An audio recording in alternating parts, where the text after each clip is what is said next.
Nah, secara kebetulan malam itu ada penggerebekan di klub malam, sehingga Yunso yang sudah sampai masih harus menunggu. Di mana James pun nelpon, berjanji akan bekerja sama dengan Yunso asalkan tidak menyerahkan narko itu kepada polisi. Alhasil, Yunso pun pergi dari sana, membuat anak buah Tegu bernama Ija bingung karena tadi sempat melihat emak-emak duduk di sana. James sendiri langsung menjemput Yunso dan membawanya ke tempat sepi untuk memeriksa tas tersebut. Dan plot twistnya adalah tas itu berisi kain bekas, bukan narkoboy, membuat James hampir saja gila. Ya, sejak awal Yunso nggak berniat menyerahkan narkonya ke polisi karena ia yakin kalau James akan setuju bekerja sama. Dan memang James gak ada pilihan lagi akibat Udin juga menjebaknya. Intinya sekarang mereka harus mencari cara karena nggak bisa lagi menjual barangnya di klub Medusa. Jadi Yunso juga harus berperan dalam menjual, tapi pembagiannya diubah jadi 50-50, di mana Yunso menjelaskan kalau ia hanya butuh 200 juta untuk pengobatan suami dan bayar utang. Jadi jika kebutuhannya terpenuhi, maka narko yang tersisa menjadi haknya si James. James sih setuju itu, tapi karena nggak percaya, ia pun meminta Yunso membuktikan. Pokoknya Yunso harus mendapatkan 100 juta dalam 2 minggu. Barulah mereka bisa membahas kelanjutan kerjasamanya. Kalau tidak, ia akan menunjukkan video kontrak Yunso kepada Sua. Alhasil, saat belanja alat packing, James pun menjelaskan semua trik dalam menjual barang itu. Yang intinya, identitas mereka nggak boleh ketahuan, bahkan dengan kurir sekalipun.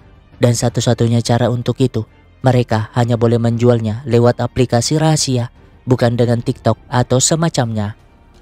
Selain itu, James juga memberikan ponsel yang khusus dipakai buat jualan. Dengan begitu, mereka pun boleh melancarkan aksinya sambil bertemu sesekali di tempat yang gak dicurigai, termasuk di sekolah. Toh, orang-orang hanya mengira mereka sebagai orang tua siswa dan guru. Masalahnya sekarang, polisi yang menyelidiki CCTV stasiun kemarin menemukan sosok wanita mencurigakan yang menaruh tas narkoboy di loker yang dibuka si James. Yakin kalau wanita itu adalah rekannya James. Selain itu, untuk memperluas penyelidikan, Tegu juga menginterogasi si Mimi. Untungnya, sebagai orang berpengalaman, Mimi langsung meminta surat perintah, dan Tegu gak bisa memberikannya karena sudah berkali-kali kena marah oleh kepala polisi. Di lain sisi, sambil nunggu pembeli, Yunso nge-packing barangnya ke dalam stabilo. Namun, lah hampir ketahuan dong. Untung ia punya banyak alasan sehingga anaknya tidak curiga. Alhasil, karena di rumah nggak aman, ia pun menyuruh James membantunya. Membuat James kesel aja. Toh, sebagai pengedar profesional, ia sama sekali nggak pernah serepot sekarang. Tapi karena itu, penjualan mereka pun mulai lancar, di mana orang yang pesan lewat aplikasi langsung dikirimkan stabilo berisi narko melalui jasa paket barang. Dan pelanggannya ada macam-macam, mulai dari anak muda yang kehilangan arah, sampai orang-orang yang asik selingkuh. Singkatnya, Udin tiba-tiba datang ke supermarket pakai jas mewah, sehingga Yunso dengan senangnya memberi semangat, yakin kalau Udin akan keterima kerja. Ya, sesuai cita-citanya, hari ini Udin ada tes wawancara di sebuah perusahaan ternama. Tapi meskipun begitu, malamnya Udin tetap menjalankan misinya untuk mencari si James.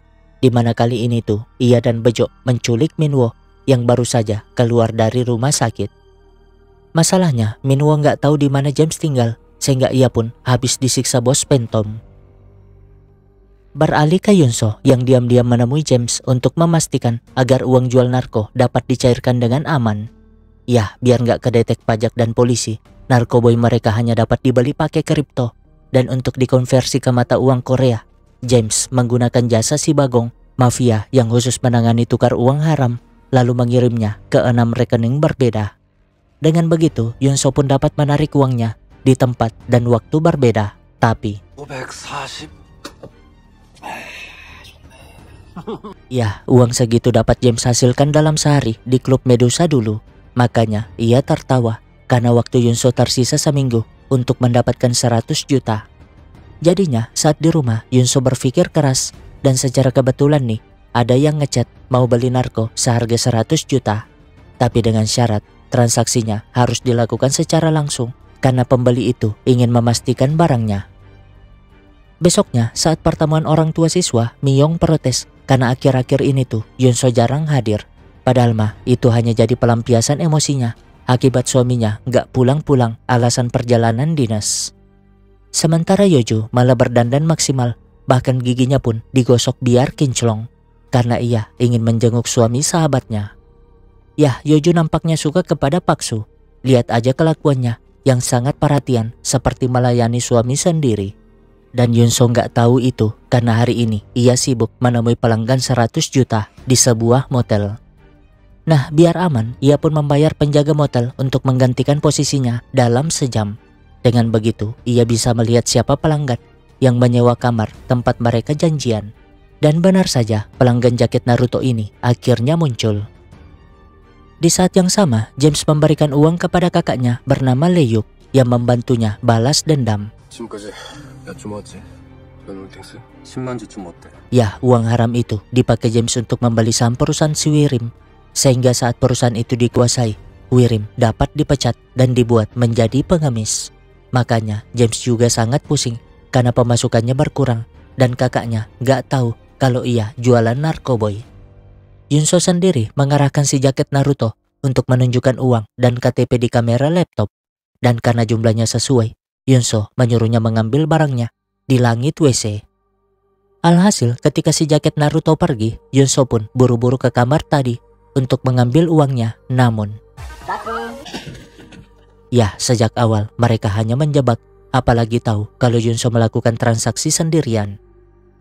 Jadinya Yunso hanya bisa memohon setidaknya ia bisa bawa pulang 50 juta. Sementara James segera pamit pergi karena si Wirim nelpon. Ya, Wirim lagi pesta di vilanya, makanya ia meminta James membawa narko itu sesuai janji. Tapi kan James lagi nggak megang barangnya, mana Yunso yang sejak tadi ditelepon gak mengangkat ponselnya.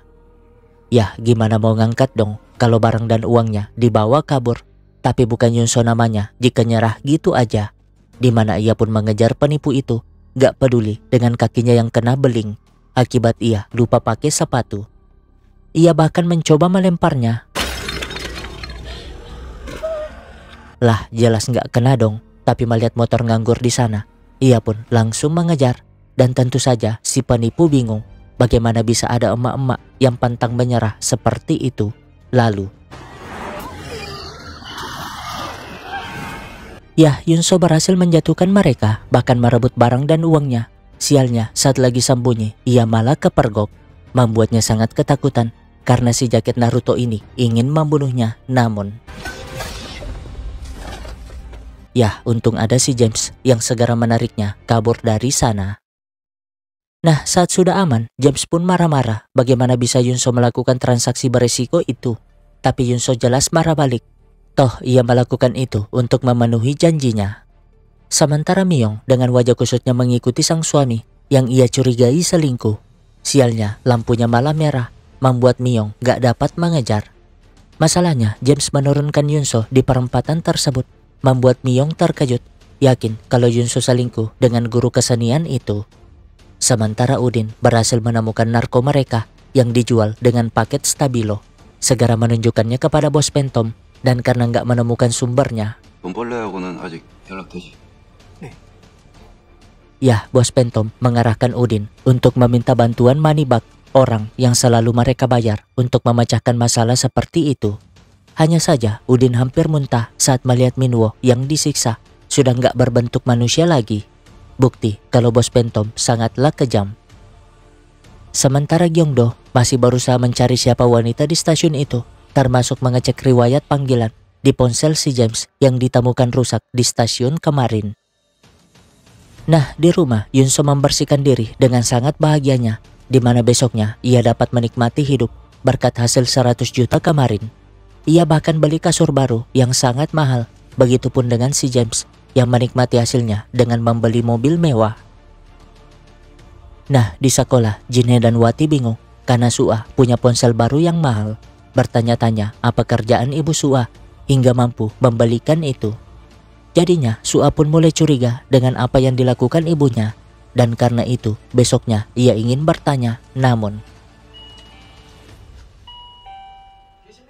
ya, entah bukti apa yang ditemukan. Gyeongdo dan Taegu datang ke rumah itu. Lalu apa yang akan dilakukan Yunso